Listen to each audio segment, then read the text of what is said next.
Seguimos con el estudio de Hechos, así que te invito a que abras tu Biblia en el libro de Hechos. Y vamos a estar mirando el capítulo 2.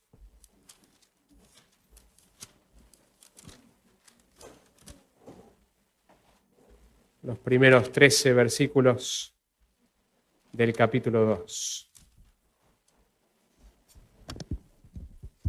No sé cuánto sabés de la historia de la iglesia pentecostal. Una gran cantidad de iglesias en las últimas décadas, en realidad en el último siglo, han sido plantadas alrededor del mundo. Quizás como pocos movimientos cristianos ha sido el movimiento pentecostal de plantar iglesias y de crecer en todo el mundo.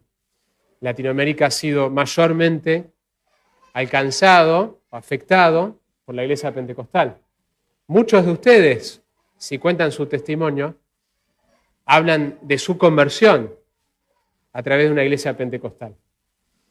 Y la historia de la iglesia pentecostal comienza en el año 1901, donde un grupo de cristianos esencialmente estaban buscando imitar Hechos 2, querían vivirlo nuevamente. Entonces, lo que hoy queremos hablar es en qué sentido buscamos vivir Hechos 2 hoy. Hay elementos que continúan hoy, hay elementos que son únicos para el primer siglo.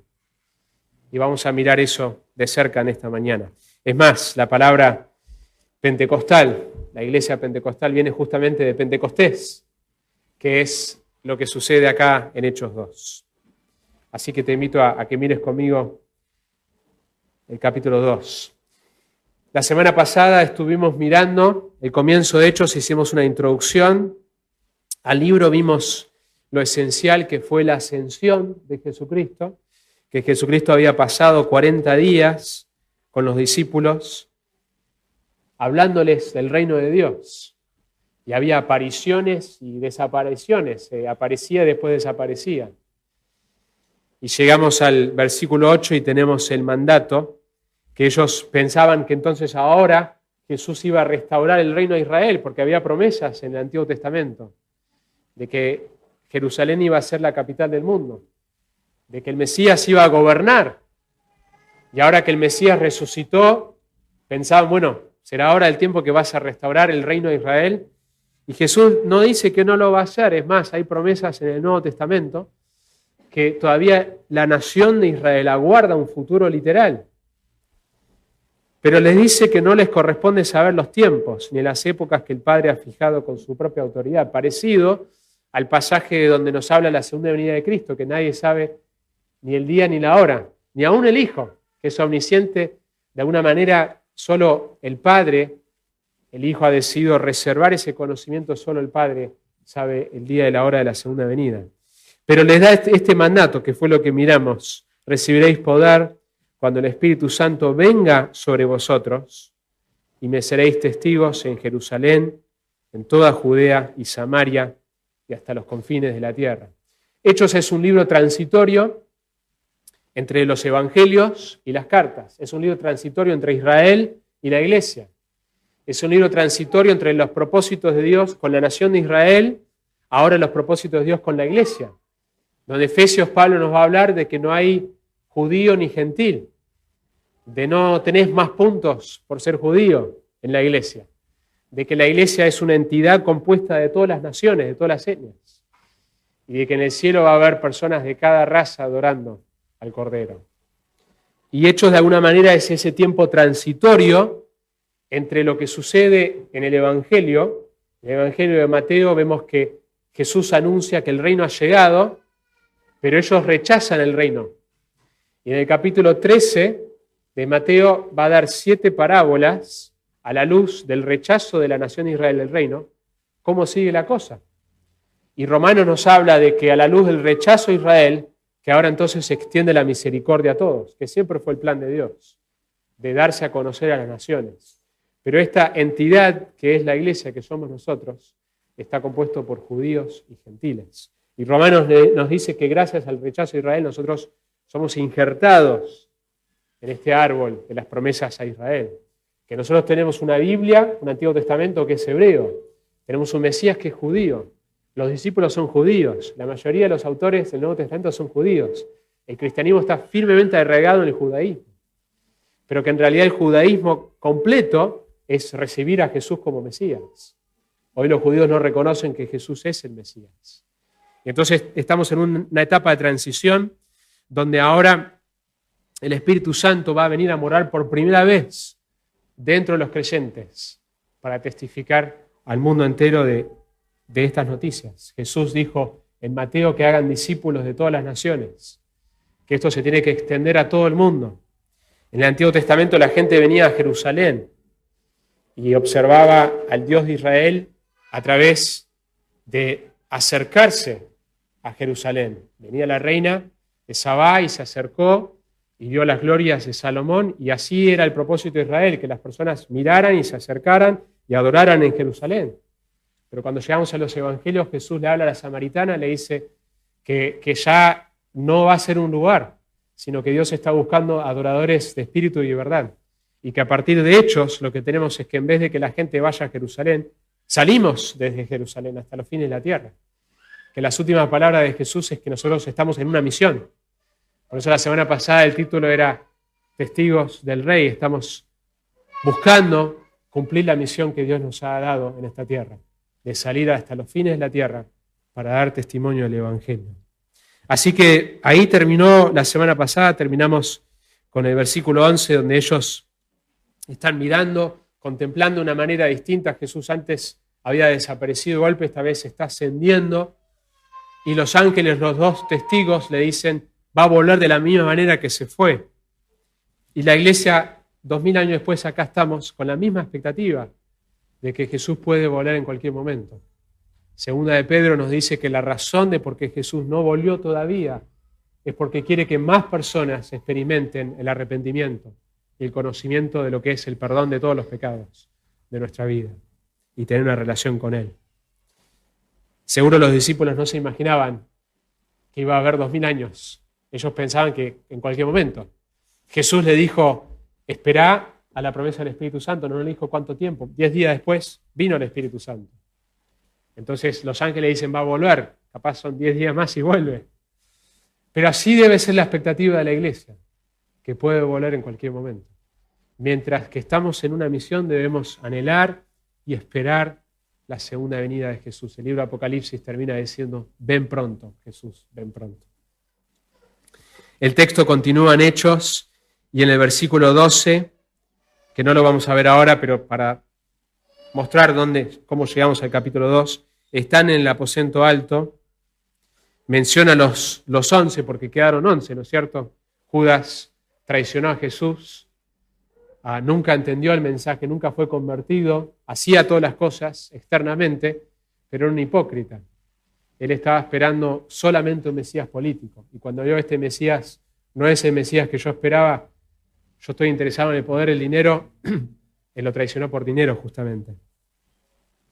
Menciona que ellos están unánimes, entregados de continuo a la oración en el versículo 14. Ese es el espíritu de espera, que la iglesia está unida en oración. Y llegamos del 15 al 22, hasta el 26, y necesitan reemplazar, porque de alguna manera hay algo único de los 12. Hay otros que fueron testigos de la resurrección, pero ellos entienden que tiene que haber alguien que ocupe el puesto de Judas. Y vemos que hay dos candidatos y echan suertes, porque era la práctica de los judíos determinar la voluntad de esta manera. Esto es antes del Espíritu Santo que mora dentro del cristiano, echan suertes y entonces eligen al que lo va a reemplazar, el cargo de Judas, que cae sobre Matías. Llegamos entonces al capítulo 2. Quisiera observar algunas cosas que tienen que ver, lo que quisiera con este mensaje es explicar el rol del Espíritu Santo hoy, en qué maneras es similar la actividad del Espíritu Santo hoy en nuestra vida y en qué maneras es distinto a Hechos 2. Sin ir muy lejos, hoy no echamos suerte, no tiramos dados para saber la voluntad de Dios sobre temas. Entonces no podemos decir automáticamente que todo lo que está en la Biblia lo aplicamos de una manera idéntica hoy. Eso generalmente lo tenemos claro con el Antiguo Testamento, no estamos ofreciendo sacrificios. Hay cosas que no hacemos porque sabemos que la ley tuvo un tiempo y un propósito y un contexto de Israel. Pero también hay cosas en Hechos que no se aplican de una manera idéntica. Nosotros no tiramos dados, no echamos suertes, porque eso tuvo un rol hasta un punto para la iglesia antes de que el Espíritu Santo moraba dentro de los cristianos. Después en Hechos 15, cuando ya el Espíritu está y toman una decisión, no hay dados, no tiran suerte, en realidad hacen algo más como agarrar los palitos, el palito más largo, sino que hay un debate guiado por el Espíritu de Dios y terminan con una decisión de qué hacer con los gentiles que se convierten, y dicen, el Espíritu Santo dice esto, es decir, la conclusión de todo será la voluntad de Dios a través del Espíritu Santo. Entonces tenemos que interpretar hechos con mucho cuidado. Hay muchas doctrinas erróneas que surgen por una mala interpretación de hechos, por no conocer su contexto, por no conocer la realidad transitoria del libro. Vamos a ver que por primera vez los discípulos van a recibir el Espíritu Santo. Ya son creyentes, pero es la primera vez en la historia que el Espíritu Santo va a morar permanentemente en los cristianos. Entonces quiero explicar el rol del Espíritu Santo hoy, en qué maneras es similar, en qué maneras es distinto a Hechos 2, y exhortarnos a que vivamos llenos del Espíritu Santo y experimentemos su fruto. Primera cosa, la llegada del Espíritu Santo. ¿Cómo fue la llegada del Espíritu Santo acá en Hechos? Jesús les había dicho que iba a enviar el Espíritu Santo, que se iba a ir, pero que iba a enviar otro como Él. Versículo 1, cuando llegó el día de Pentecostés, estaban todos juntos en un mismo lugar. Algunas versiones traducen unánimes. Esta palabra aparece 11 veces en el libro de Hechos. Se puede traducir a una, acuerdo, común acuerdo. Aparece mayormente en referencia o a la iglesia que cuando se juntaba estaban unánimes, o a los que unánimemente se oponen al mensaje del Evangelio. Así es como Hechos va usando esta palabra. La imagen es casi musical. Es como un número de notas distintas que se tocan, que son distintas, pero hay una armonía en la manera en que las notas se tocan. Y esta es la imagen de la iglesia. Una diversidad, como ya vimos en los evangelios, de personalidades muy distintas entre los apóstoles. Pedro, que se la pasa hablando, que mete la pata cuando habla. Algunos que nunca escuchamos una palabra de lo que dicen, seguramente hablaban, pero no lo suficiente como para que el autor grabe algo de lo que dijeron. Hay una diversidad, y así es la iglesia, y así es la Trinidad, y así es la familia. Que Dios se glorifica en la diversidad, pero hay también unidad. Están unidos, están juntos en un mismo lugar, con una expectativa. Y lo que nos une a nosotros como iglesia es el mensaje del Evangelio. Eso es lo que nos une. Personas con ustedes acá, si miran alrededor, situaciones muy distintas, distintas edades, contextos sociales, culturas. El Evangelio nos une. Es lo que los unía a ellos. Y la expectativa de que Jesús viene. Y la misma misión. Estamos en una misma misión juntos. Nos une. El día de Pentecostés menciona este día, que hoy lo escuchamos, lo asociamos con Hechos 2, pero era uno de los festivales judíos, entre varios. Ocurría 50 días después, de ahí la palabra Pentecostés, de la Pascua. Por eso sabemos que eran 10 días, porque Jesús, sabemos que estaba la Pascua y que Él resucita y que hubo un tiempo de apariciones por 40 días y por eso hay 10 días más hasta Pentecostés.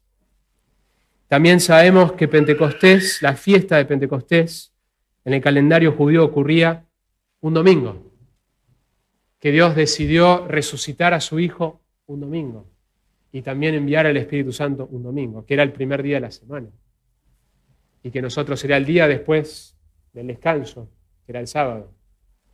y arrancaba la semana, nuevos comienzos. Nosotros como iglesia históricamente celebramos el culto los domingos por la resurrección de Cristo, pero también en un domingo llegó el Espíritu Santo por primera vez a morar dentro de la iglesia. Había varios festivales judíos y el Pentecostés estaba asociado a los primeros frutos. Donde vos presentabas, en Levítico presentabas lo primero de la cosecha.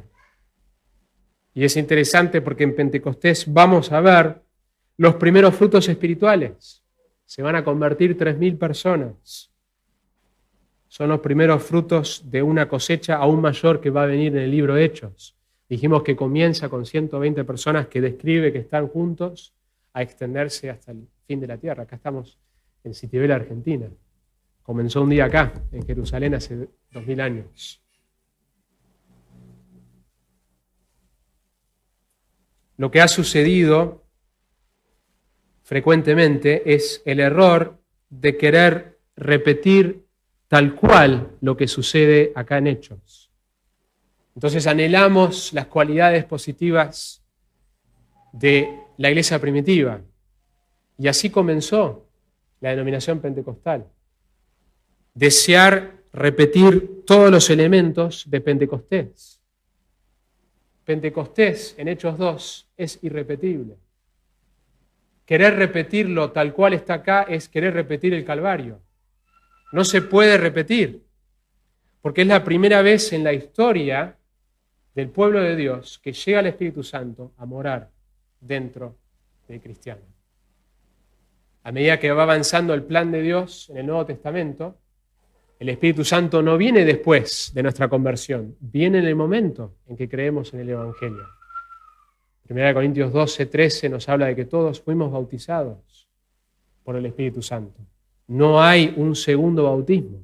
Hay muchas llenuras del Espíritu Santo, pero el bautismo del Espíritu Santo ocurre ahora en este tiempo, en el momento en que creemos.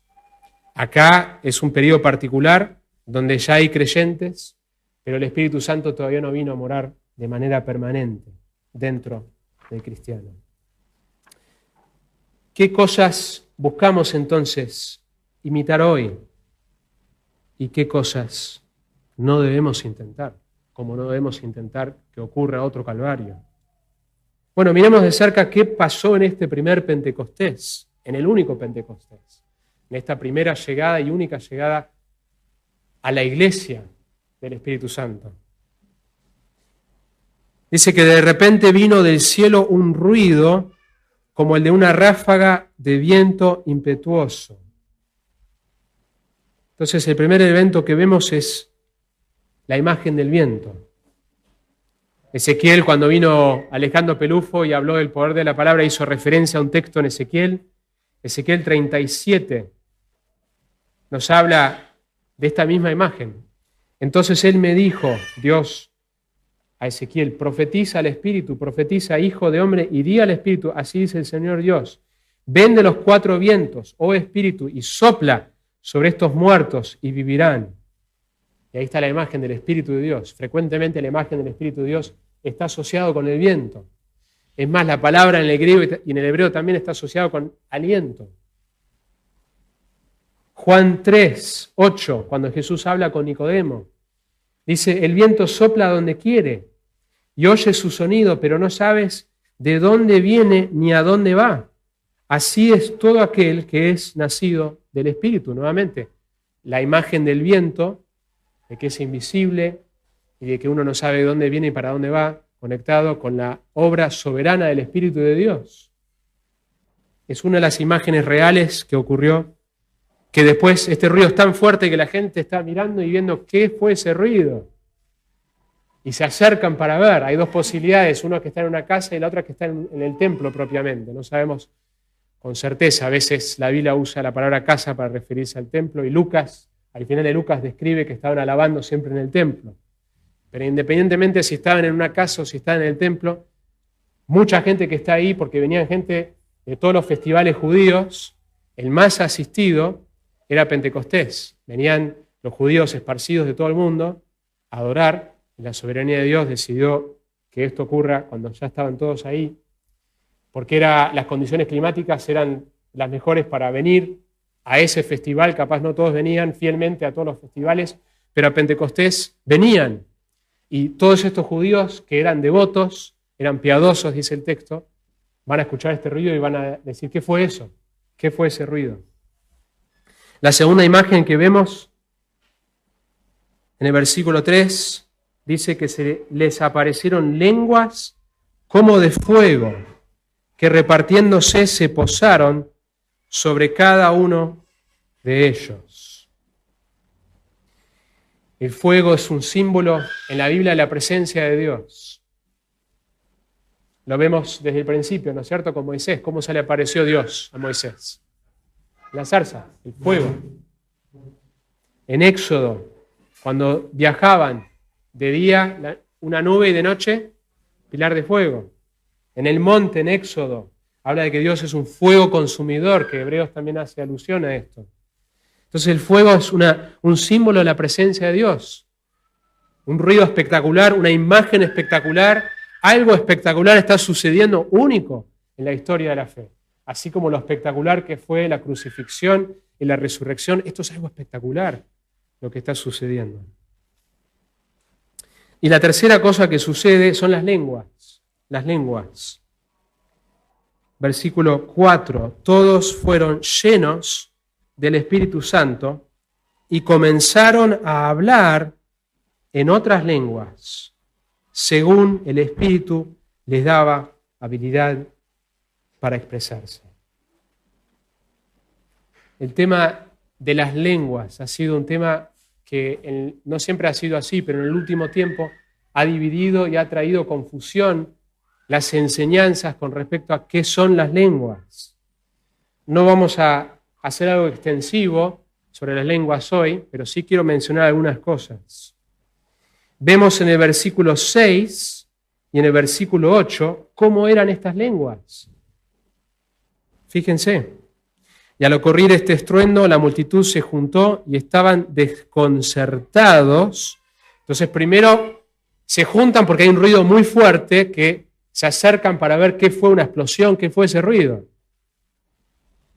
Pero dice que estaban desconcertados porque cada uno los oía hablar en su propia lengua. Y va a ser una descripción en el versículo 9 hasta el 11 de 15 distintos lugares en el mapa. Los judíos, por el juicio que ocurrió en el 586 antes de Cristo, habían quedado, con la nación de Babilonia, habían quedado esparcidos por todo el mundo. Dios lo había dicho en Deuteronomio, que si ellos abandonaban a su Dios, que Dios los iba a juzgar, iban a quedar esparcidos. Pero estos judíos eran devotos porque venían al festival de Jerusalén, pero habían nacido en estas tierras.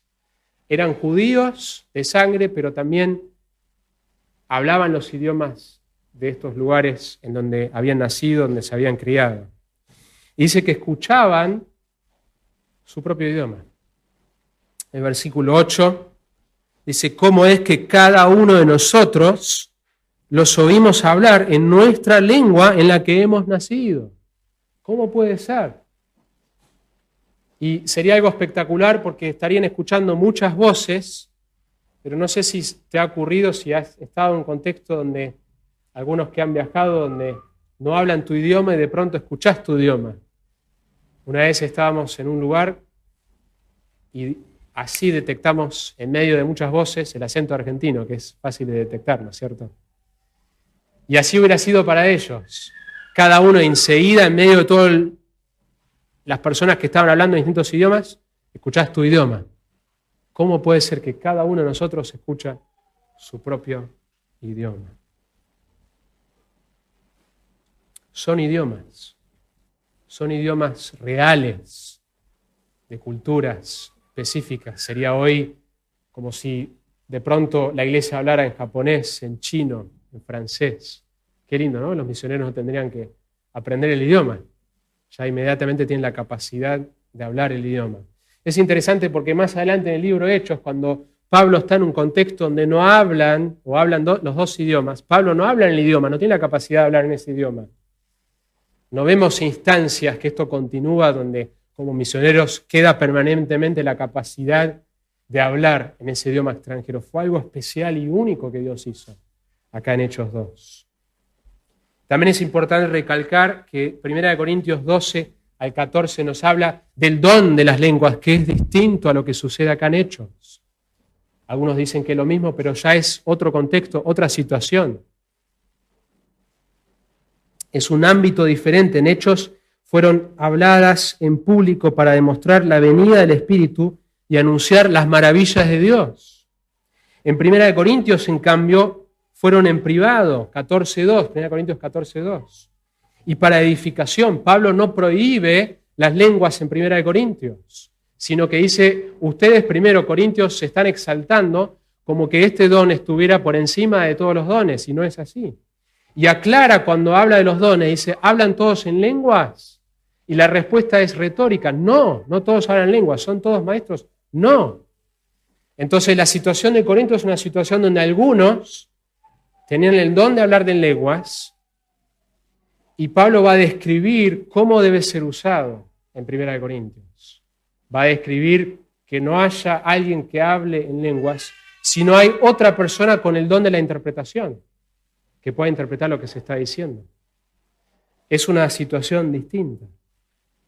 Y que el objetivo, Pablo le tiene que aclarar a la iglesia de Corinto, que pensaba que por hablar en lenguas eran espirituales.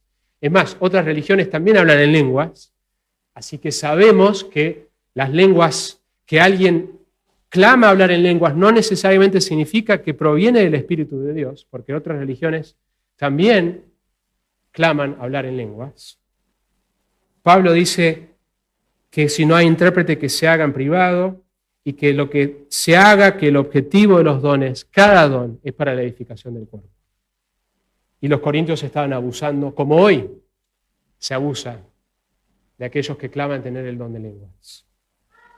También no solamente en Corintios es un ámbito diferente, es un origen diferente. En Hechos eran idiomas que al menos un sector de los presentes entendían cada uno el suyo. En cambio, en 1 Corintios se habla de interpretación. Quien hable en otro idioma tiene que ser interpretado para el beneficio de todos. Y hay cierto debate, y no lo vamos a ver hoy, de si las lenguas de 1 Corintios son solo lenguas humanas o si hay lenguas angelicales, porque Pablo habla que si él hablara aún en lenguas angelicales, lo más probable es que es una hipérbole, no está diciendo que él habla en lenguas angelicales, si tuviera la capacidad de hablar en un idioma celestial. El punto es que acá en Hechos lo que vemos es que esto es algo único, donde Dios muestra su propósito para las naciones, que a través de la llegada del Espíritu Santo, las maravillas de Dios se declaran en todos los idiomas de aquellos que están presentes.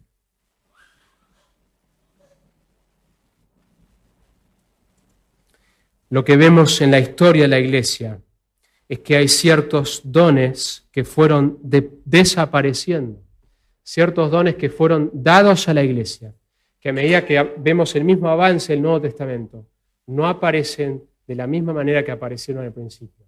Y esto es consistente con la obra de Dios en la Biblia.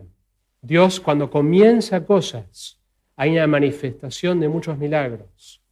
Cuando ocurre cuando ocurre el Éxodo, están las plagas. Pero después tenemos periodos en el Antiguo Testamento donde no hay mucha manifestación de milagros, como el tiempo de Esdras, donde Dios utiliza a Esdras en su enseñanza para edificar al pueblo. No hay una manifestación espectacular como lo hubo en Éxodo. Tenemos el periodo de los profetas, Elías y Eliseo, donde hay más manifestaciones de milagros. Y tenemos el comienzo del mensaje del Evangelio, la encarnación de Jesús, los milagros y el comienzo de la iglesia. Hay periodos en la Biblia donde vemos una intensidad más grande de milagros. Cuando llegamos al final de los tiempos en Apocalipsis, también una intensidad de milagros satánicos, por un lado, y milagros de los profetas de Dios. Entonces Dios no siempre obra de la misma manera. Con esto no estamos diciendo que Dios no obra milagrosamente hoy. Dios es soberano y obra como Él le place. Pero por definición, obrar a través de los milagros espectaculares no es lo normal, sino se llamarían normales en vez de milagros. Es algo extraordinario, no es lo ordinario. Dios obra principalmente a través de sus métodos ordinarios, la proclamación de la palabra de Dios. Y el milagro más grande es el milagro de la regeneración, y eso es lo que Dios ordinariamente, en el sentido de que lo hace normalmente, es lo que Dios está haciendo. Aún así, Dios le complace obrar milagrosamente hoy. Pero con lo que respecta a los dones, vemos ciertos dones que tuvieron un propósito fundamental en la primera etapa de la iglesia. La otra cosa que vemos es el bautismo del Espíritu Santo. Entonces, primero la llegada, segundo, el bautismo del Espíritu Santo. No aparece directamente la palabra bautismo acá, pero si mirás para atrás, mirá Hechos 1:5. ¿Qué dice? Juan bautizó con agua, pero ustedes serás bautizado con el Espíritu Santo. Dentro, ¿cuándo Jesús? De pocos días. No les dijo cuánto, iban a ser 10. Entonces tenemos la llegada del Espíritu Santo, que es el bautismo. La realidad es que el ministerio del Espíritu Santo no siempre ha sido igual. En el Antiguo Testamento, el Espíritu Santo, el lenguaje que usa cuando habla de la actividad del Espíritu Santo sobre el pueblo de Dios, es una actividad justamente eso, que el Espíritu Santo vino sobre tal persona. Y frecuentemente tiene que ver con la capacidad que Dios le da a una persona de hacer una tarea. Entonces Sansón habla del Espíritu de Dios que vino sobre él. Y vemos que el Espíritu viene y el Espíritu va. David dice que no se ha removido de él el Espíritu Santo. Es una oración que no tenemos que orar hoy. Sí era una realidad del Antiguo Testamento. No tenía que ver con perder su relación con Dios, pero que la actividad del Espíritu de Dios era distinto. El lenguaje que manifiesta es un lenguaje que el Espíritu viene sobre alguien y después se retira para un propósito particular, como lo hizo con Sansón. Cuando llegamos a los evangelios, en Juan 14, Jesús nos habla de algo futuro en ese momento para los discípulos. Juan 14 nos dice así.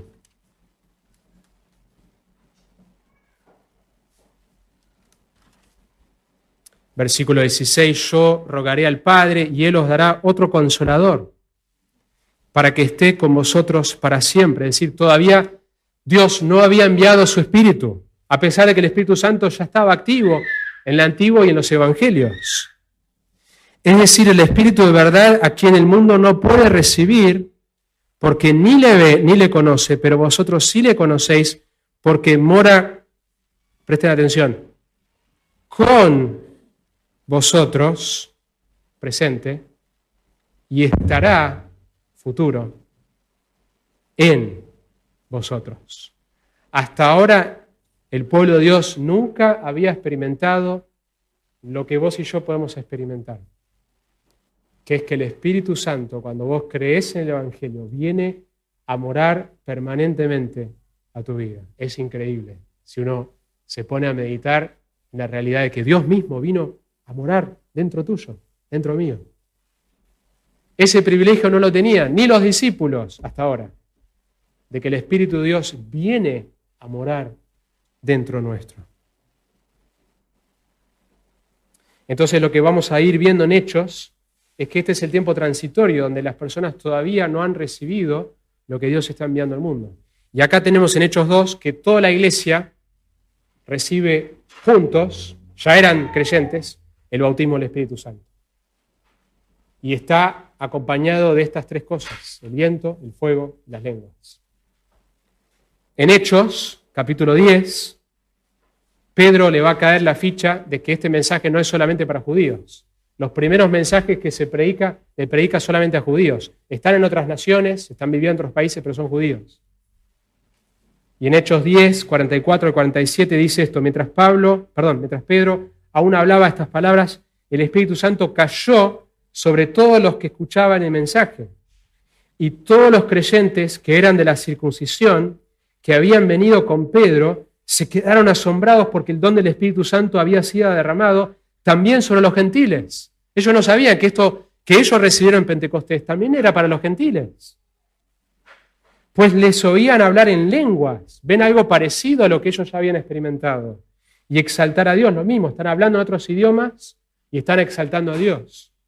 Entonces Pedro dijo, ¿puede acaso alguien negar el agua para que sean bautizados por agua estos que han recibido el Espíritu Santo lo mismo que nosotros? Tenemos unas situaciones únicas en el libro de Hechos porque por primera vez la iglesia está compuesta ahora de gentiles también. El pueblo de Dios tiene el mismo acceso a un gentil que un judío. Y Pedro recién lo entiende cuando ve visiblemente algo parecido a lo que experimentaron ellos, las lenguas en otros idiomas que exaltan a Dios. Cuando vemos el Nuevo Testamento, el período de la iglesia ya establecida, 1 Corintios 12, versículo 13, es nuestro texto, para refutar una herejía que ha surgido en la iglesia, de que vos seas cristiano no es suficiente, necesitas un segundo bautismo. En algunos casos la herejía es por ignorancia y hay una experiencia genuina de estar lleno del Espíritu de Dios. Y quizás vos recordás alguna experiencia que vos creés que es genuina y pensás que fue el bautismo del Espíritu Santo. Quiero aclararte con la autoridad de la palabra de Dios que si vos ya eras convertido, eso no fue el bautismo del Espíritu Santo. Fue una llenura quizás. El bautismo ocurre en el momento en que creemos. No hay cristianos de categoría B y categoría A, los que no han recibido el bautismo y los que sí lo han recibido. 1 Corintios 12, 13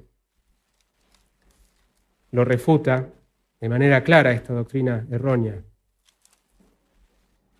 Pues por un mismo espíritu todos fuimos bautizados. No puede haber dos clases de cristianos, los que todavía no han sido bautizados.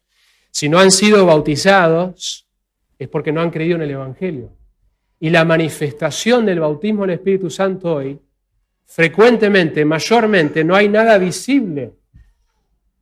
La manera de saber que has sido bautizado por el Espíritu Santo es porque creíste en el Evangelio, creíste que Jesús murió por tus pecados y que sos un pecador y necesitas un Salvador. Si creíste ese mensaje, fuiste bautizado por el Espíritu Santo. Fuiste identificado, la palabra significa identificar, sumergir con el cuerpo de Cristo.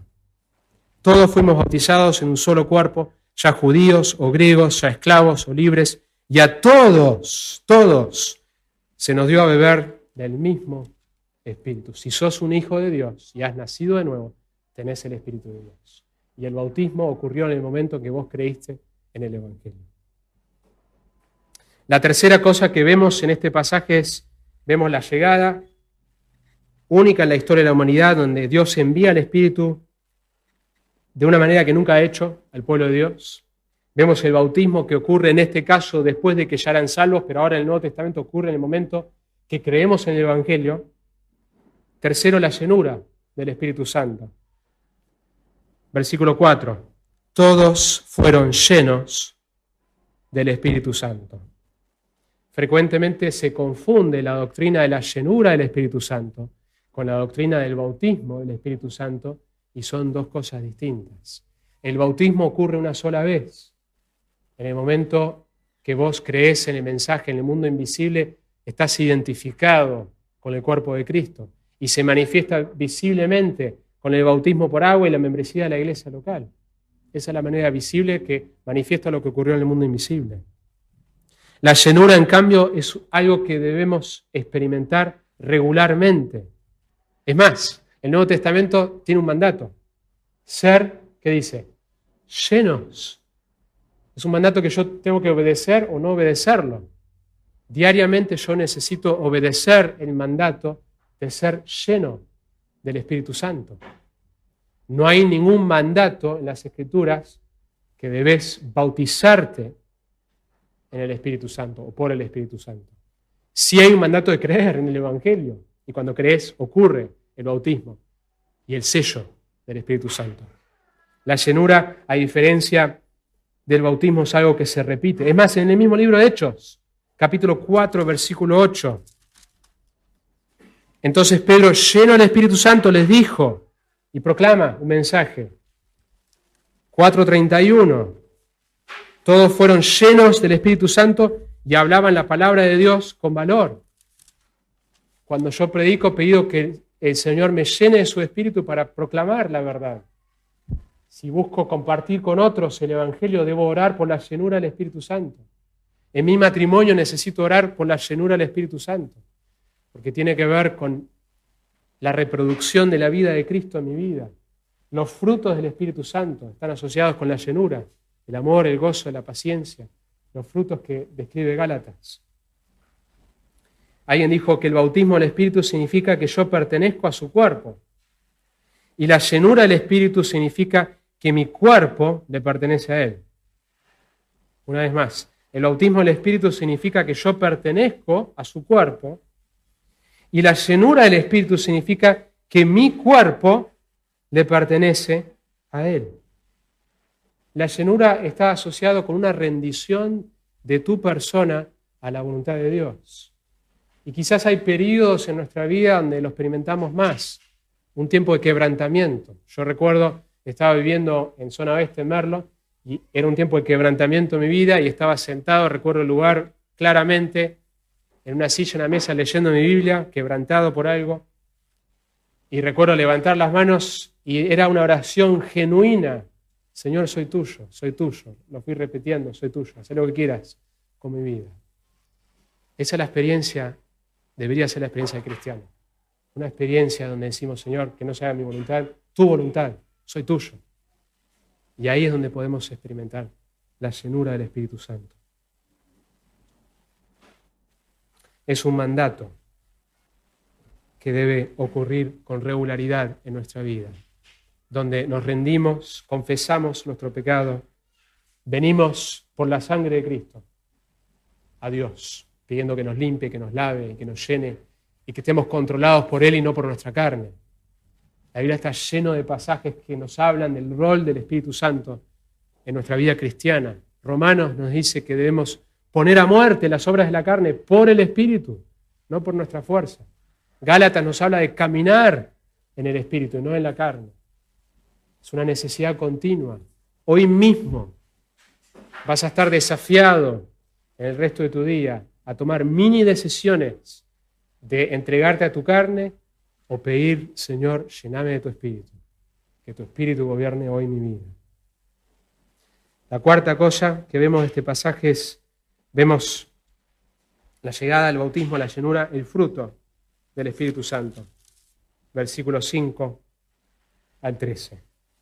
Lo que vemos esencialmente es que el Espíritu Santo habla a través de sus hijos, que Dios quiere usarte para hablar a otros de las maravillas de Dios. Sea otro creyente que edificás. Cuando en Efesios habla de la llenura, habla de cantarse mutuamente salmos, de agradecer. Uno ve un espíritu hermoso ahí en Efesios cuando estamos llenos del Espíritu Santo. Qué lindo si como iglesia todos estamos llenos del Espíritu Santo. Cuánto amor, cuánta edificación ocurre. Y eso es lo que vemos en el versículo 5, en este contexto particularmente, era declarar las maravillas de Dios.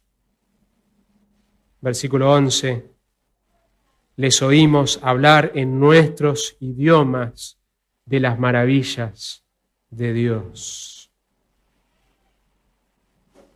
Es interesante porque Pentecostés, de alguna manera, es revertir, ponerlo en su cabeza a Babel. ¿Se acuerdan de la Torre de Babel? En Génesis. Hasta ahí todos hablaban un mismo idioma. ¿Y qué están haciendo? Están construyendo una torre. ¿Con qué objetivo? Hacer su nombre para sí mismos, llegar a Dios, pero también hacer su nombre para sí mismos. Quieren encontrar su identidad fuera de Dios, que es lo que el ser humano hace hoy. Quieren encontrar su propósito, quieren glorificarse a sí mismos. Esa es la tendencia de tu corazón y mi corazón. Exaltarte a vos mismo. Promoverte a vos mismo. Vos y yo somos egoístas por naturaleza, cada uno de nosotros acá. Y solo por el Evangelio eso puede cambiar. Y en Babel vemos el egoísmo puro, vamos a hacernos un nombre de Dios, no queremos a Dios, no queremos glorificar su nombre, queremos glorificar nuestro nombre. Y Dios los divide en juicio, pero también en misericordia, porque no había límite de la maldad que ellos iban a ser unidos. Y acá en Pentecostés, si Dios los divide, en Babel acá los une, donde todos escuchan en sus idiomas. La iglesia está unida. La iglesia es parecida a Babel, pero al revés. Es un montón de idiomas, pero estamos juntos en vez de divididos. En Babel el hombre busca hacerse un hombre a sí mismo. Acá en Pentecostés Dios es glorificado. Hay juicio principalmente en Babel y acá hay misericordia. Babel es un acto de rebelión. Pentecostés era un acto de sumisión, donde están esperando, como Jesús les dijo, la llegada del Espíritu Santo, unánimes, esperando que Dios cumpla su promesa.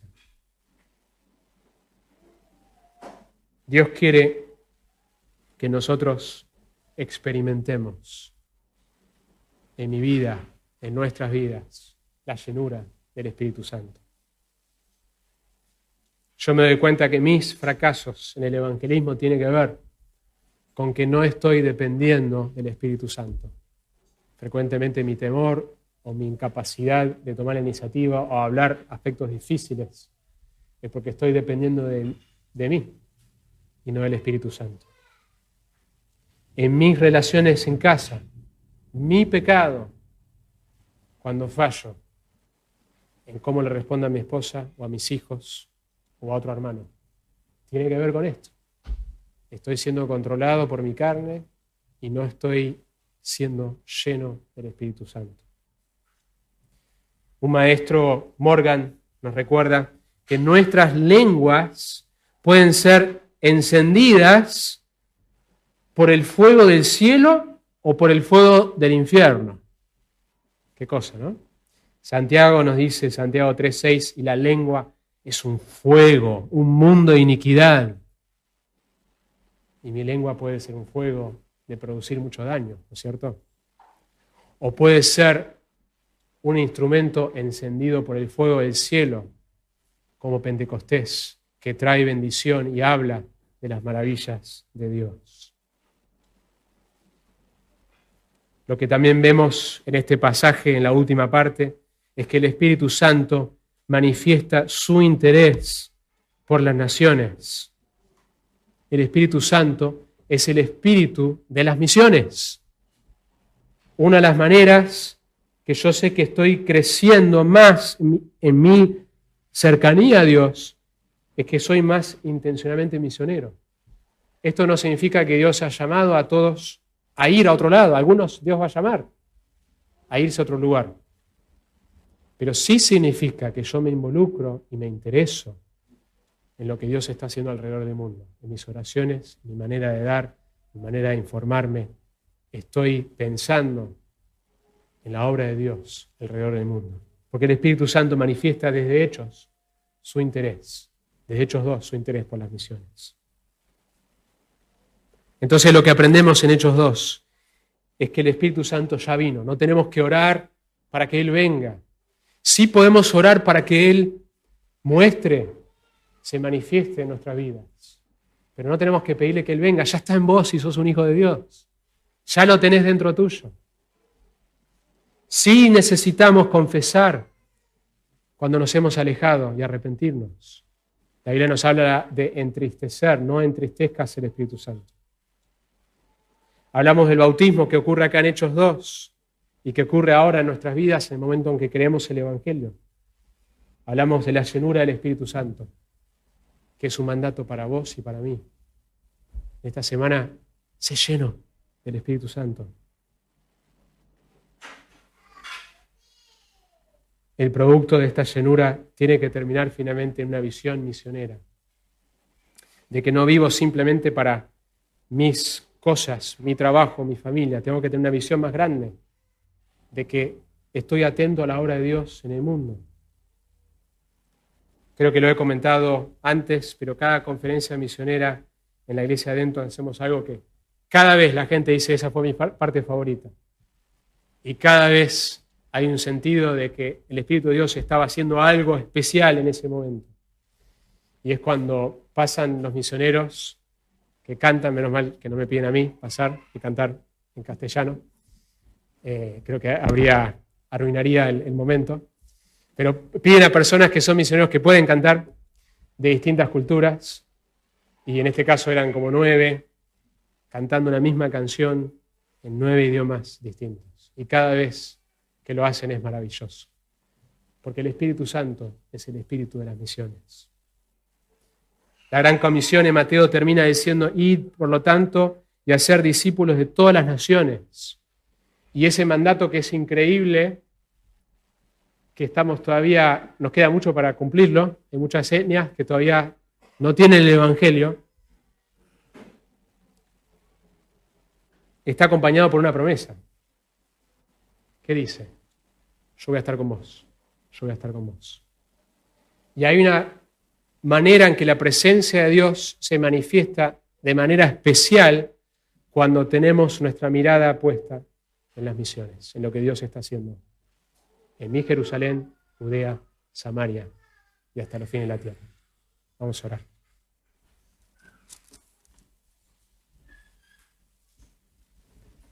Señor, queremos entender más de lo que vos nos has revelado acerca del Espíritu Santo. Cuánta confusión hay en esta doctrina. Queremos entenderla mejor, como vos la has revelado en tu palabra. Pero no solamente queremos entender, sino queremos experimentar lo que vos querés que experimentemos hoy en cuanto a la obra del Espíritu Santo. Queremos ser llenos del Espíritu Santo y pedimos que hagas eso, que nos recuerdes, que nos muevas a responder a ese mandato de estar llenos del Espíritu Santo. Ayúdanos, Señor. Qué privilegio cuando vivimos de manera continua, lleno del Espíritu Santo. Señor, sabemos que vamos a fallar esta semana,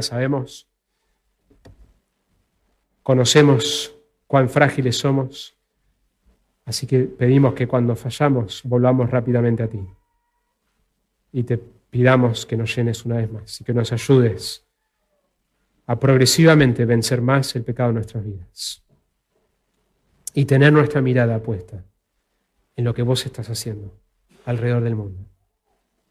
Quisiera que ahora, ahí donde estamos, sin movernos, con la persona que está al lado, pasamos 2 o 3 minutitos orando. Si nos estás visitando, no te sientas obligado a hacer esto, podés escuchar.